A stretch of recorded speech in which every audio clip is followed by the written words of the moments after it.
small introduction about me. I'm a co-founder CTO at Lamatic.ai. It's a low-code platform to integrate LLMs into real-world applications. And also, I'm an AI and data lead at 84,000, which is the main topic of our talk today. I have built 3 startups before this. I have launched 20 plus digital products. Some failed, some worked out. So I have quite good of experience of going from 0 to 1. And I also compile all those learnings in my newsletter called as Build and Scale Fast, which you can subscribe. It's a small packet of information every week where you can learn what are the new trends, how to build startups. So and somebody was asking how we can build our own models. I have written a couple of blogs on that as well. So, and I'm always open to help anybody else. I love talking and brainstorming about new ideas, new SaaS products. So please hit me up in the sessions afterwards, or I'm here till the evening if you want to have a discussion with me. Awesome. So what is the agenda today? I'm going to talk a little bit about a hidden part of India that I don't know how many of you know. How many of you have been to Bir, Himachal Pradesh? Anybody who has ever talked with monks, Buddhist monks, monasteries? Have anybody tried spiritualism, meditations? Right? So in some way, we are connected with Buddhism in one way or another. And I'm not a preacher of Buddhism or any religion, but there is an important learning that we learn. So we'll learn about the cause today, some of the challenges that we are facing with that cause, how to solve engineering problems in general, and how we are using these fundamental frameworks to build LLM projects. And finally, what were my learnings of building such a project? So we'll start with, first of all, a quick video. The audio is working?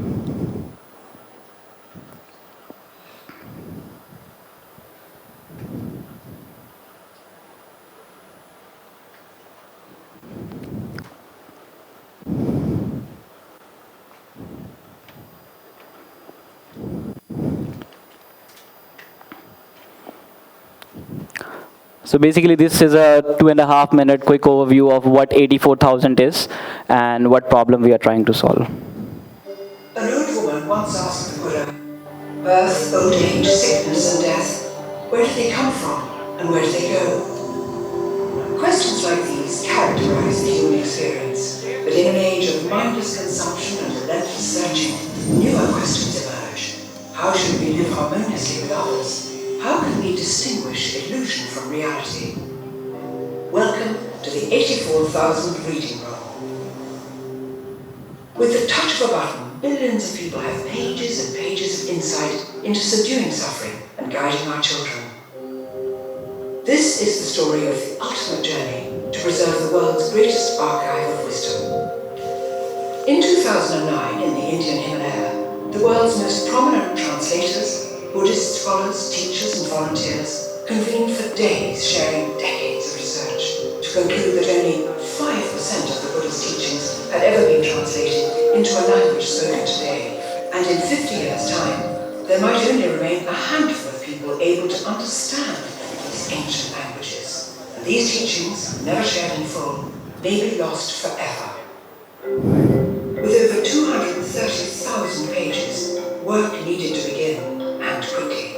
So on behalf of future generations, the participants made a historic decision. They established 84,000, a 100-year project to translate the words of the Buddha into modern languages, making them freely accessible for all. From oral transmissions to palm leaf manuscripts, wood block prints, typed word, and e-books, across continents over millennia, the transmission of this wisdom has required immense effort. Indebted to and inspired by the patrons and translators of the past, we believe that together we can ensure this wisdom lives on. Linking translators from the Tibetan Plateau to the streets of New York, 84,000 harnesses the power of mind and collaboration, providing translators with editorial direction and support to ensure that these gems of wisdom are unlocked page by page. Bridging the gap between the ancient authors and the modern world, our innovations take the words scholars have long trained to recognize and give the modern individual interactive tools to understand them more easily. With new technologies and the next generation on the move and on their phones, we are literally putting wisdom at their fingertips. We you to be part of our journey. Sponsor a page, share a sutra, or spread the word. A journey like this comes only once in a century. Join us at 84,000 and help us connect the world with wisdom. Huge round of applause for everybody who's working on this course. And I don't know, I have played this video over 1,000 times now, and every time I go through this, I'm emotional. I'm also like feeling the goosebumps. Because this is not just creating another sci-fi startup or like, you know, something with generative AI. It's actually preserving something that is close to humankind, right? So that's what I am here for today. So at 84,000, our mission is very simple. We want to bring Buddhism, the Dharma, the Sutras into modern age language so that everybody can learn, and this ancient wisdom can be preserved for centuries to come. And we have a team of scholars who include monks, people who know Tibetan, people who has been part of this journey for quite a while. There are translators who translate from Tibetan to English, and then there are publishers who make this available at our website, that is 84,000.co, which is completely free to use, and we don't like accept any private equity or anything. It's completely an donation-driven project. So feel free to go to their website and check out Sutra Today's as well. But despite all this effort, currently only 5% of wisdom has ever been captured into a language that me and you can understand, that is English. And that is still a secondary step, but only 30% of content has ever been digitized. A lot of this wisdom is sometimes in the tablets, in the leaflets, or in just monk's head. That's how this is actually coming to us. And we have realized over years and years of extortion of Buddhist history that firstly, when they moved from Bodh Gaya to Tibet, they were like, you know, carried away from there, and we lost the Sanskrit version of the Buddhism. Then it was converted and translated to Tibetan.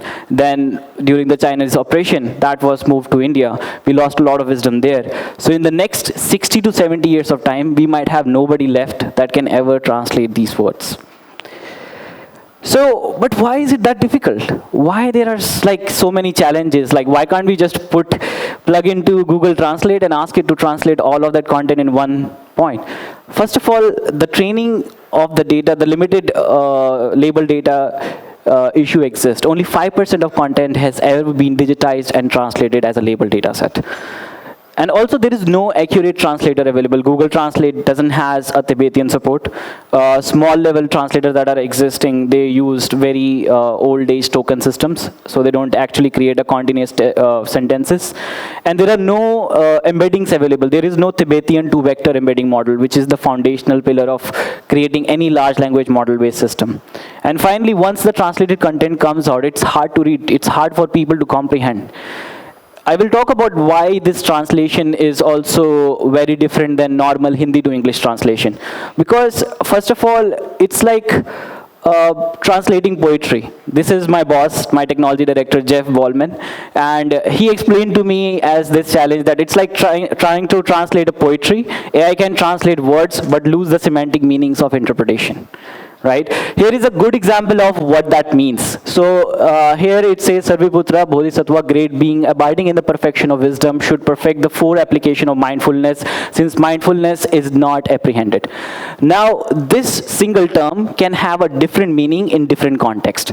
A large language model doesn't understand these contexts, but a monk who is going through all the script understands that. And when you see in the definition, the term can be understood to mean great courageous one or a great hero. Right? So it is very contextual to how you are reading it. And sometimes the examples that has been used 3,000 years ago are not relevant today. But if you go to 84,000 reading room, you would see there are examples which use the words car, ice cream, which were the things that don't exist 3,000 years ago. So that human beings today, people today can understand and contextualize Dharma and Sutra and can learn from it.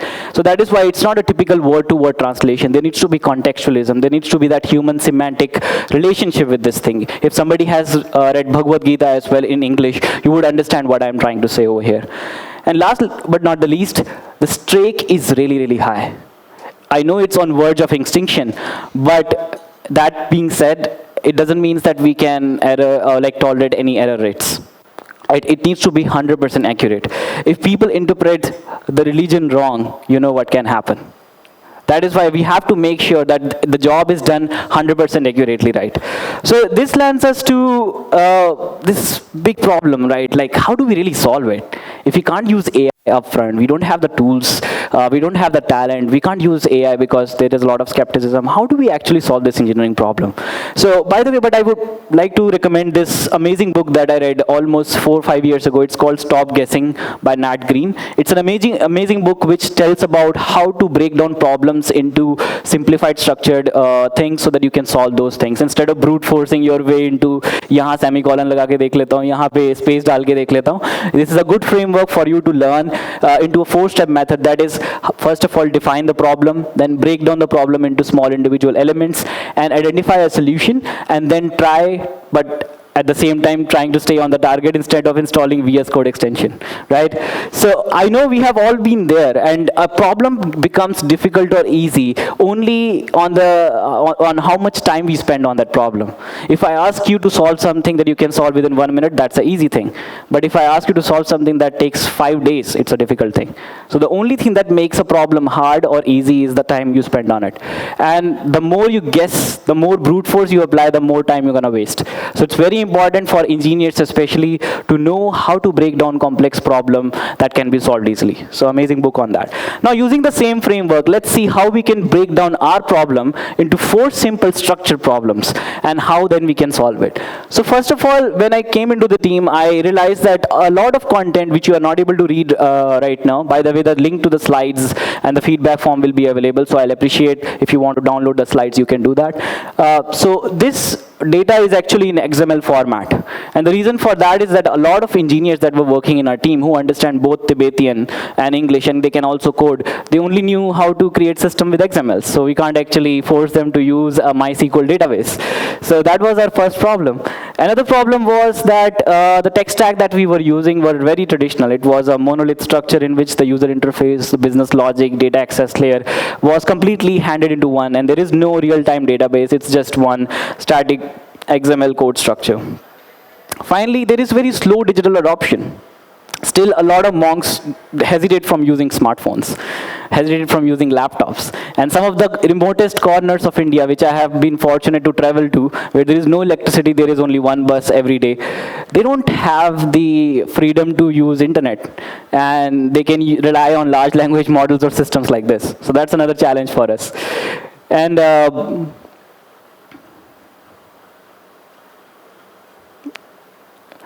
the last is, of course, the AI skepticism and ethics, right? We had a lot of debate about, like, should we involve AI and large language model into this challenge or not?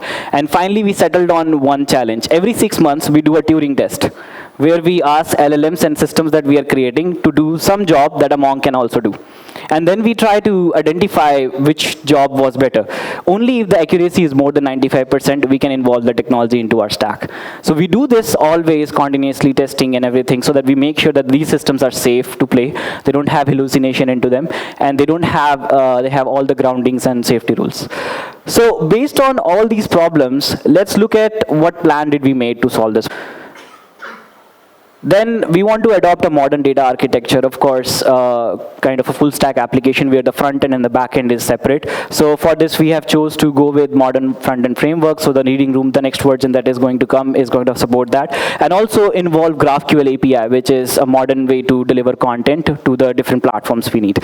And then have different remote sources of connecting with different kind of databases. And finally, the way we want to make everybody involved into that is to provide digital tools and accessible tools to everybody. So editors, translators, proofreaders, and publishers can come together and they can join hands to solve this problem. We also want to make sure that we don't just plug AI in day one and then everybody should start using it. So we want to start with the assist to automate kind of principle. So first of all, starting with a small assistant. So let's say text completion when they are doing the translation, or doing auto corrections when they are doing translations, or providing more semantic examples when they are doing translations instead of automating the whole process. Now this is easier said than done, and ultimately when we see how this whole stack actually involves, it looks something like this. We have our right now now in the current stack, we have our GitHub repository where we are syncing and getting all the existing translation memories. We have our platform Lamatic, which actually supports this kind of platform. And underneath, we have OpenAI large language models where we are doing all the RAG retrieval. And then finally, we connect this to the front end so that anybody can do queries and chat with the Buddha's wisdom in this situation. Now, this is good, but how do we really build such kind of system? So building any LLM project, some gentlemen were asking that as well, this 5-step process will make it very easy and simple for you to understand how do you make even small to large projects easy to make. First of all, what you have to do, again using the same engineering principle, break down the problem first. Don't just give, I want to send one prompt to ChatGPT and everything should come back to the same prompt. You have to smartly define your use case and create different prompts and create different interaction system for each specific use case. For example, for 84,000, what we did was that examples will be handled by some other LLM API. What that kills all. It could be cheaper as well at sometimes, and it is more accurate, performant, and customizable. Think of it as doing 5 API calls in parallel instead of one API call that takes the time of 5, right? That's the way to break down the problems, and we will see how you can actually do it in actual projects. Then the second step is choosing the right LLM models. And there are two parts to when you say what you have to choose in LLMs. One is the embeddings and one is the query.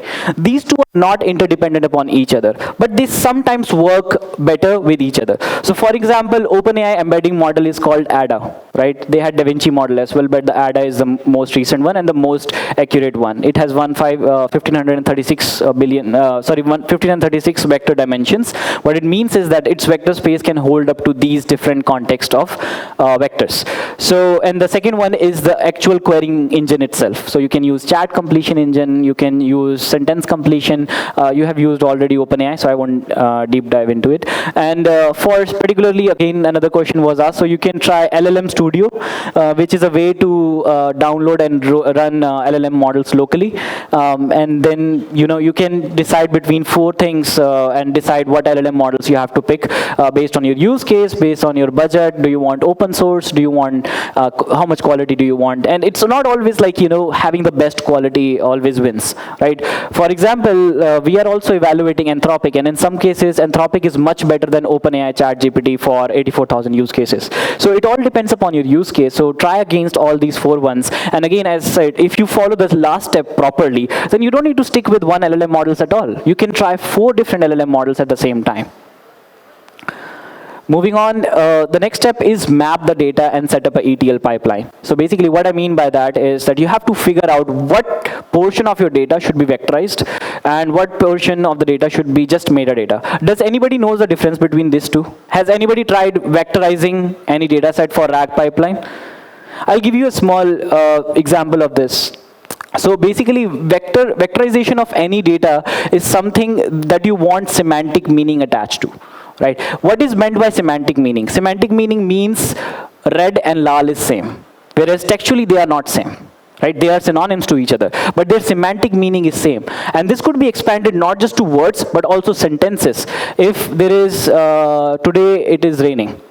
Rain is happening today. Semantically, they both are same. So their cosine similarity, what we call in vector similarity search, they would be same. That is exactly what it means by mapping the data and setting up ETL. So you have to figure out what parameters should go just as vectors. So you use different embedding models to create these vectors. And what data should be used as metadata so that you can perform filtering and search. And it's not one over another, it's combination of both of them.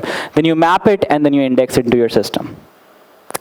Then the next step is actually doing the training and vectorization. So you can decide based on your data, if what do you need to transform it or not? Do you need to tokenize it or not? Is it structured data or unstructured data? And once you structure it out, you create vectors out of it. So for vectorization, you can use different vectorization module.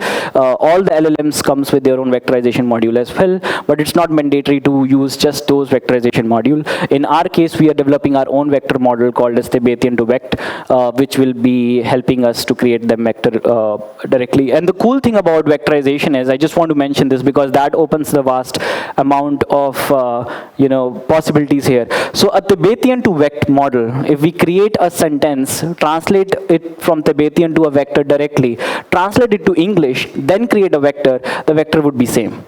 That is the power of vectors, why they have really hyped today. So that is why vectors are basically universally adjustable, and large language model are so much successful because the data is very fluid. You don't need to do a lot of translation. Ultimately, it's vectors which are represented by different integers or float value. If you have seen how does a vector looks like in this example, it's exactly showing that. So that is why it makes it very successful use case. And then finally, once you have built your own whole system, you have to just integrate that. And there are two basic ways to integrate. You can either integrate with API into your front end, or you can rely on some third-party components like a chatbot, which is the most popular way to interact with LLMs. So this is what exactly Lamatic does, which is my startup. And what we do is that we connect all the different underlying LLMs, and we connect different storage units and different tools as well. And we provide a managed, fully hosted solution for low-code LLM development and integrating that into your application. And we provide all these features. I'm not here to promote it all the time. So if you have any questions or you're interested, please reach out to me separately. I'll be happy to answer. And then finally, what does this project looks like? So I created a small demo of how this works. So on the left side, I have created a loader module, which is loading. If you see, this is exactly the same XML representation. And these are one of the sutras on which I'm doing training and indexing it to Pinecone, which is a vector database. And then I have created a chatbot, which is using retrieval QA chain. It's available in LangChain as well. And if I ask about any question, it will try to go through that context and respond with what is the translation about. The translation is about the Noble Great Vehicle Sutra. The teaching is Venerable Nanda, an entry into the worm. It is a great form of Buddhist tradition. Can you tell me more? So I can do a conversational chat with the system, and it makes it much better than just like reading, and you can ask any questions and do any kind of query from it. So that's pretty much it about my session. I tried to cover a very simple topic, talking about 84,000 and ultimately how to build LLM projects and how we are using LLMs for preserving the ancient Buddha's knowledge. And finally, if you don't care about anything else that I said, these are the 4 learnings that I have actually learned. That is, having an expert in the loop is always important. Have a subject matter expert always guiding you through the systems, and always include them in the testing phases that we have done with 84,000 project as well. Second is, data is everything. Still, even if everybody is talking about AI, but AI is as good as the data you feed it. So I have personally learned that the vectorization and indexing and creating the ETL pipeline is the most important job of any LLM project. So make sure you do that with really patience and huge attention. Then focus a lot on safety. A lot of people just don't think about safety when they are creating the system. They just think about like efficiency. But safety is like that nuclear bomb which drops and just kills the project. So you don't want to be in that boat. So from day one, we are making sure that our systems are safe, and they never create hallucination, and they don't interpret dharma or Buddhism really wrongly.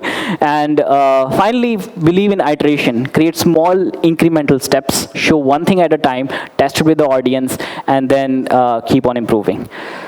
So that is pretty much about me and my session. This is the QR code if you want to scan the talks. It's available on my website as well. That is amanin.tech/talks. And these are my socials. If you would like to connect and have a chat, I'll be very happy to have a chat.